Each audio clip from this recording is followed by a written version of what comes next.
palavra nos fortalece e nessa manhã a gente vai ter um momento de reflexão muito precioso com o nome Dia da Restauração. Nós passamos a semana passada trabalhando com propostas indecentes. Quando você diz não, você é abençoado. Ontem a gente terminou uma série de mensagens com o tema Dia da Liberdade. Quer dizer, o povo saiu do Egito porque Moisés resistiu a cada proposta indecente de Faraó. Então, depois que o povo saiu, se estabeleceram na terra. Mas nós sabemos que somente 2 da geração que saiu entrou na terra prometida. Entrou Josué e Caleb. E hoje, no final da semana, a gente vai trabalhar uma reflexão bem linda que Deus nos deu. Dia da Restauração. Vamos à Bíblia, Salmo de número 126. Quando o Senhor restaurou a nossa sorte, quando o Senhor restaurou a sorte de Sião, ficamos como quem sonha. Então a nossa boca se encheu de riso e a nossa língua de júbilo. Então entre as nações se diziam: grandes coisas o Senhor tem feito por eles. Com efeito, grandes coisas fez o Senhor por nós e por isso estamos alegres. Restaura, Senhor, a nossa sorte, como as torrentes do Neguebe. Os que com lágrimas semeiam, com júbilo ceifarão. Quem sai andando e chorando enquanto semeia, voltará com júbilo, trazendo os seus feixes. Dia de restauração. Salmo 126, também chamado de Salmo gradual, também chamado de Salmo de consolo, também chamado de Salmo de cânticos, também chamado de Salmo de alegria. E este salmo foi escrito, provavelmente não se tem segurança de quem o escreveu. Se Esdras, há uma linha que diz que Esdras escreveu, porque ele retrata exatamente o retorno do cativeiro de Judá, das terras do domínio babilônico, das terras babilônicas para Jerusalém. E nesse período, rapidamente, eu vou lhe situar. Ontem foi a liberdade, esse povo entrou na terra, mas esse povo tinha um compromisso de fidelidade com Deus, e esse povo se distanciou do Senhor.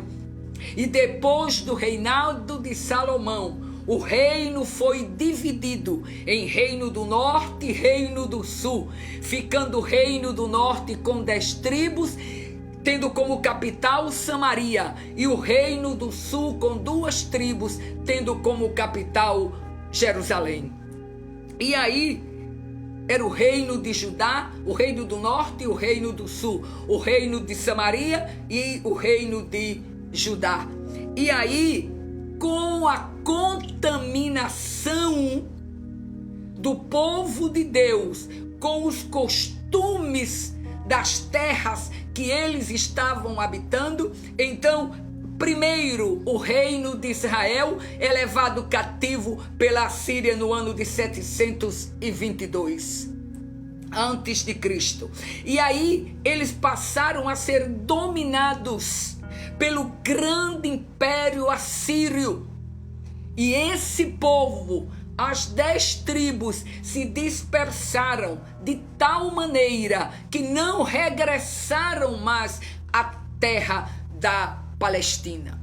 E os profetas de Deus se levantaram e avisaram ao reino do sul: gente, tenham cuidado, porque se vocês continuarem fazendo as mesmas coisas que o reino do norte, Deus também vai mandar tomar as rédeas sobre vocês e permitir que vocês sejam entregues também a um cativeiro. E não deu outra. E no ano de 597, o reino do sul foi levado cativo para a Babilônia. E passaram então 70 anos no cativeiro. E depois de 70 anos, porque a Babilônia já tinha agora tomado o Império Persa, e agora, o Império Assírio, e agora já não era mais o Império Assírio, era o Império Babilônico. Quando Judá, a tribo, o reino do sul, foram levados, as duas tribos que formavam o reino do sul, foram levados cativos para a Babilônia.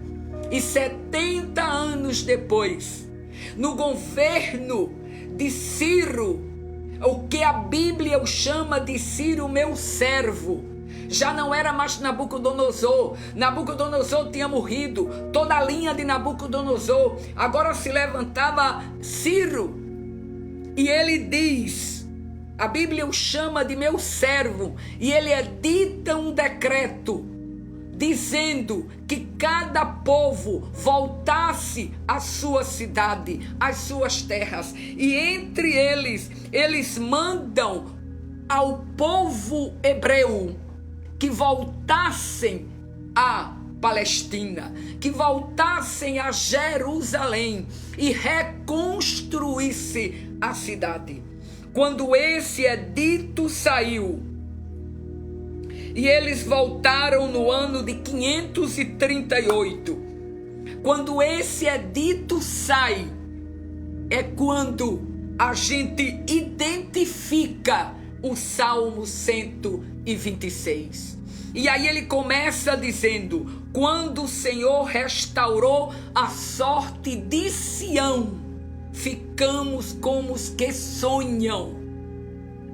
E aí a gente volta um pouco no tempo e vai lá no Salmo 137 e vê a comparação com relação ao que eles estão dizendo aqui. Estamos como quem sonham. E o Salmo 137 relata exatamente o desânimo que se abateu sobre eles quando eles estavam no cativeiro babilônico. E Ezequiel, o profeta Ezequiel, trata isso de uma maneira bem poética, quando ele diz que sentado às margens do rio da Babilônia, no rio Quebar, ali estava todo o acampamento dos hebreus. E aí no Salmo 137, às margens dos rios da Babilônia, nos assentávamos e chorávamos, lembrando-nos de Sião, porque nós havíamos pendurados as nossas harpas nos salgueiros. Era um momento de desânimo, era um momento de solidão, era um momento de cativeiro, era um momento de angústia, era um momento de dor, era um momento sem saída, longe da pátria, longe de tudo. Mas os hebreus eram conhecidos pela maneira como adoravam a Deus. E mesmo assim, no cativeiro, os algozes deles, os inimigos que os tinham levado cativos, reuniam-se e pediam a eles: cantem e toquem para a gente louvores do Deus de vocês. Mas eles diziam: como podemos cantar se penduramos as nossas harpas, se não temos força, se não temos ânimo, se estamos no cativeiro, não temos condições de cantar, de adorar fora de Jerusalém. E os anos se passaram e chegou o momento da restauração. E agora, com o edito de Ciro, eles voltam. E eles dizem: quando o Senhor restaurou, ficamos como os que sonham. Sabe aquela coisa que Deus faz que a gente fica abobalhado? Sabe aquela coisa que você ora tanto, que você pede tanto, e que quando chega, meu Deus, é tão grande que você fica como os que sonham. Assim estavam eles. Aí eles dizem: a nossa boca se encheu de riso, tem uma gargalhada grande, e a nossa língua de júbilo. Então, entre as nações, quer dizer, eram muitas nações que estavam no cativeiro. Muitas das pessoas que tinham vindo de Jerusalém para lá estavam mortos. Outros nasceram no cativeiro. Outros não conheciam toda a liturgia do que era o encanto da relação dos hebreus com o Deus verdadeiro, nos momentos que eles se juntavam para adorar ao Senhor. No cativeiro, eles não tinham profetas, eles não tinham sacerdotes, eles não tinham as sinagogas, eles não tinham onde reunir-se, eles sentavam à margem do rio Quebar. Aleluia.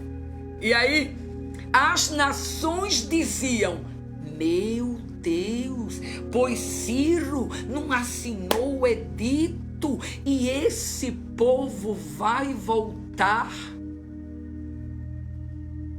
Vamos comigo, é uma palavra revelada. E muitos dessas nações diziam: esse povo chegou aqui, e eles diziam: nosso Deus nos leva de volta à nossa terra. Hebreus diz que a fé é o firme fundamento das coisas que não se veem, mas a convicção do que se espera. Então eles tinham certeza. Os mais velhos podiam dizer: eu posso não voltar, mas vocês vão voltar. Se lembram que José disse quando morreu? Disse aos hebreus lá no Egito: eu vou morrer, mas Deus vai libertar vocês. E por favor, quando Deus tirar vocês do Egito, levem os meus ossos, porque eu não faço parte com o Egito. Eu tenho parte com os hebreus, com o povo de Deus. Então as nações estavam espantadas. Deus cumpriu. Sabe aquela promessa na sua vida? Deus vai cumprir. Sabe aquela que ele já cumpriu? E que o povo diz: meu Deus, isso é fulano. Meu Deus. Sabe, na minha vida, quando eu vendia adolescente peixe frito lá na Praia do Meio, para ajudar a minha mãe com 14, 15 anos, aqui em Natal, no Rio Grande do Norte.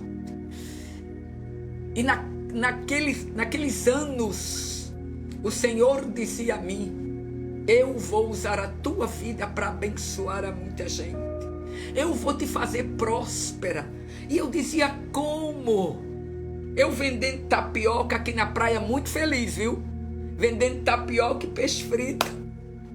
Como é que eu vou andar de avião? Como é que eu vou conhecer a Europa? Como é que eu vou chegar em Portugal agora de manhã falando com você?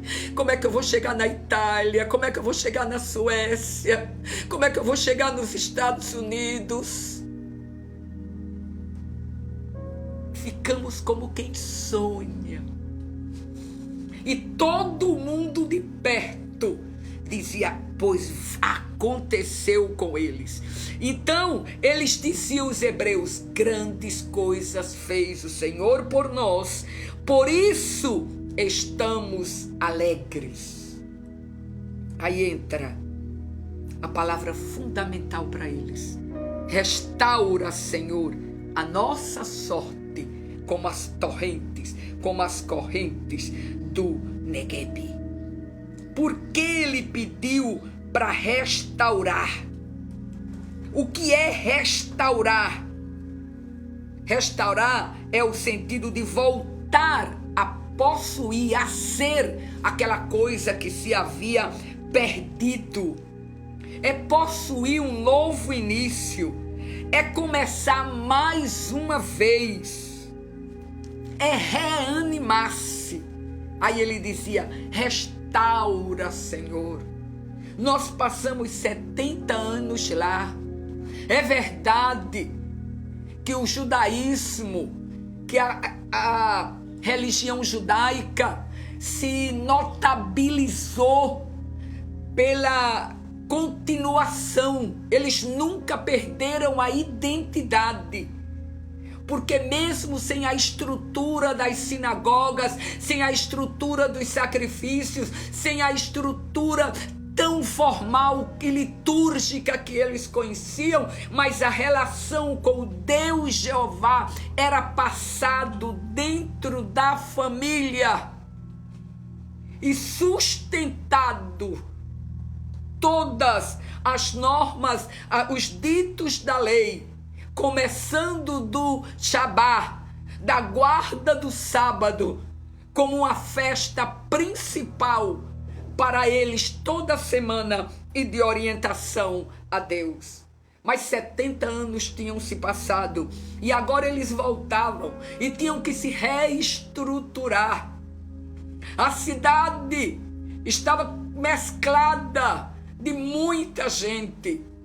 Lá estavam os samaritanos, lá estavam outros povos idólatras que adoravam bezerros de ouro. Lá estavam toda essa estrutura e agora regressavam, e eles sabiam pela profecia bíblica.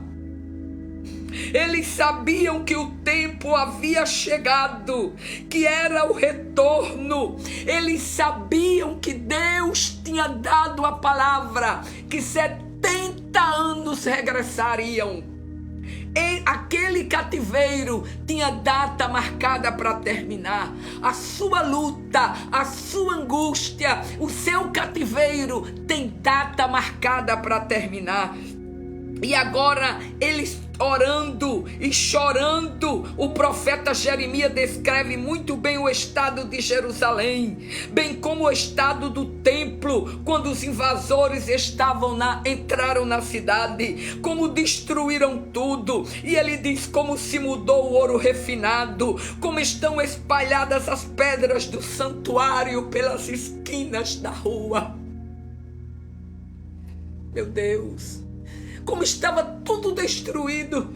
E a gente vê como Esdras, Neemias e Zorobabel, no retorno, vieram para reconstruir os muros, para reconstruir a cidade e para levantar um altar de adoração ao Deus verdadeiro que tinha sido derrubado. Tudo isso mostrava a real necessidade de uma restauração. Os muros tinham que ser levantados, os muros tinham que ser erguidos, o templo necessitava ser reedificado.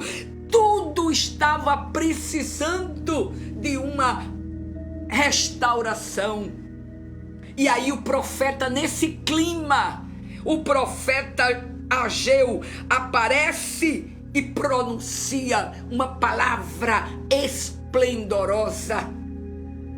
Ele profetiza duas coisas bem interessantes. Ele profetiza a primeira dando uma chacoalhada nos judeus e dizendo como é que vocês arrumam a casa de vocês, como é que vocês deixam toda estucada, toda bonita e agora esquecem da casa de Jeová.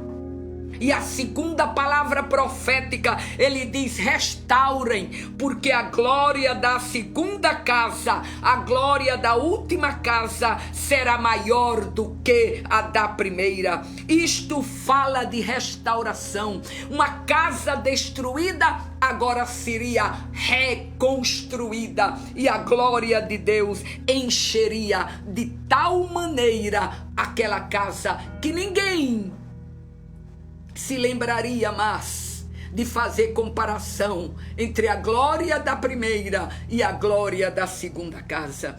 E ele faz uma comparação, restaura como as correntes do Negueb. Meu Deus, o Negueb era um deserto, é um deserto, e ficava como que num vale, rodeado de montanhas, e era um deserto cadavérico. Sabe aquelas coisas que quando tá assim, bem seco. Talvez você que vive numa região que chove muito e você não sabe disso, mas a gente do Nordeste, a gente do sertão nordestino, quando a seca é muito grande, abre-se umas gretas assim nos rios, no chão, e você fica impressionado. A sequidão é tão grande no deserto do Negueb, mas o deserto do Negueb tem uma coisa bem particular. Aleluia. O Negueb não tem vida em si mesmo. Ele depende das chuvas do monte do Líbano. O crente não tem vida própria. Nós dependemos do Senhor. Começa a chover. As águas começam a descer pelos montes da Galileia e começam a irrigar as terras secas e áridas do deserto do Negueb. E quando começam a irrigar, ele começa a tomar vida. E de repente, como num passe milagroso da glória de Deus, aquela terra seca, aquelas veias mortas, aquela terra sem aparência, começa agora a se tornar um jardim florido. Diz os especialistas em flores que as flores mais bonitas, mais preciosas, mais valorosas não vêm da Holanda, terra das flores, vem do deserto de Negueb. Querido, o Negueb tem vocação oculta para ser jardim no deserto. Há uma vocação oculta no Negueb. Eu vou florescer no deserto. Quando a chuva chegar, quando regar a terra, eu vou me transformar no oásis mais resplendoroso que os olhos humanos possam ver. E aí o escritor do Salmo diz: restaura a nossa sorte como as correntes do Negueb. Faz a gente reviver. Querido, há uma vocação poderosa em você para dar frutos. Você não nasceu para ser terra seca. Nessa manhã, nossa oração ao Senhor é: restaura a nossa vida.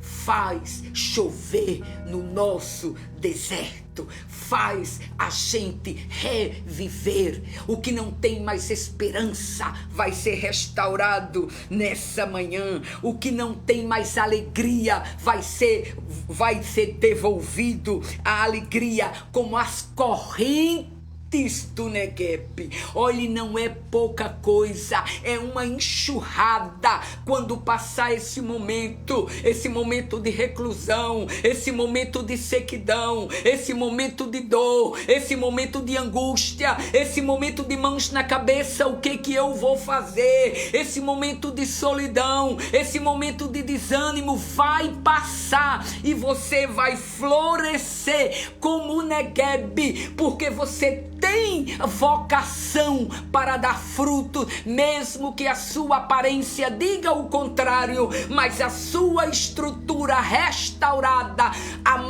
a semelhança de Cristo Jesus, lhe dá frutos e frutos para a glória do nome de Jesus. Ele termina dizendo: os que semearam com lágrimas voltarão com alegria, trazendo os seus molhos.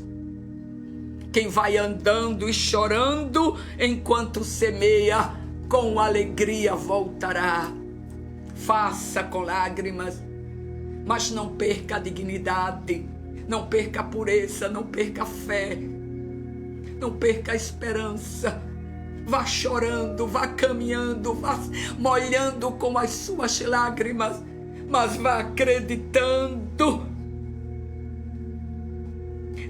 Com júbilo você vai colher.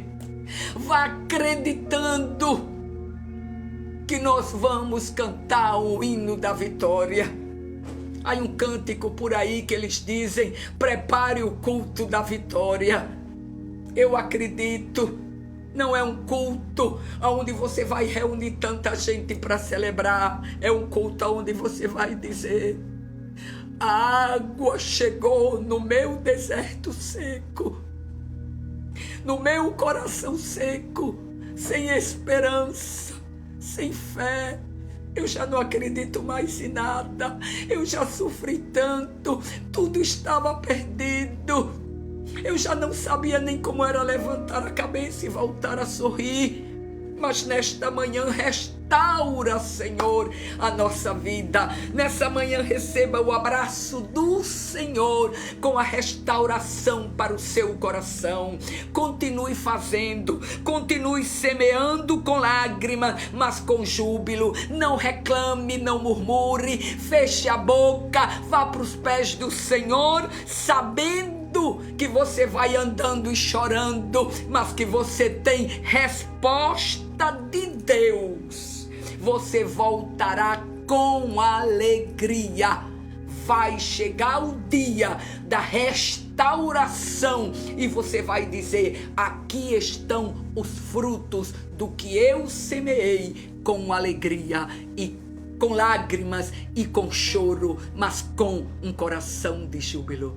Deus abençoe. Vamos orar. Quero orar com você nessa manhã. Comece uma restauração dentro de você. A terra está seca. Você não tem mais alegria.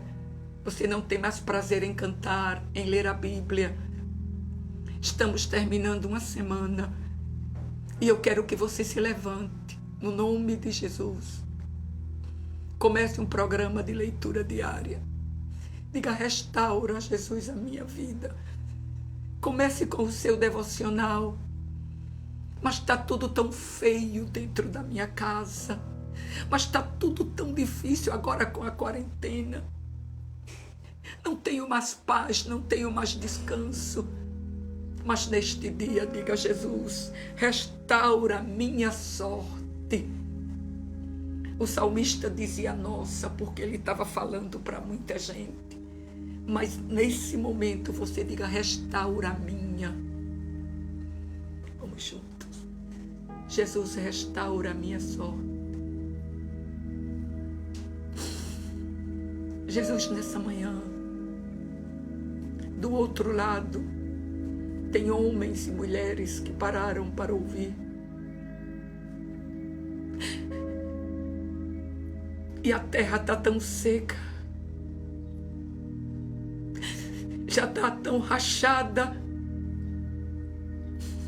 já não há nenhuma esperança para eles. Mas o Senhor vai soltar nessa semana, nesse último dia da semana, uma torrente de água que vai regar a terra seca desse coração. Já não tem esperança, já não tem alegria, já não tem vontade nem que os dias amanheçam. A cama já é tão dura, já não concilia o sono. Mas faz, Jesus, restaura a sorte como as correntes, traz o refrigério que a água traz à terra seca. Traz o refrigério que só a tua presença pode trazer aos corações. Nessa manhã, abençoa-os aonde estiver, aonde essa palavra chegar. Os que vão assistir de noite, de madrugada, no carro, na praça. Restaura. Que esse coração, esse dia, comece a desfrutar do jardim florido que se transforma uma terra seca restaurada com a tua presença. Essa é a nossa oração, no nome de Jesus.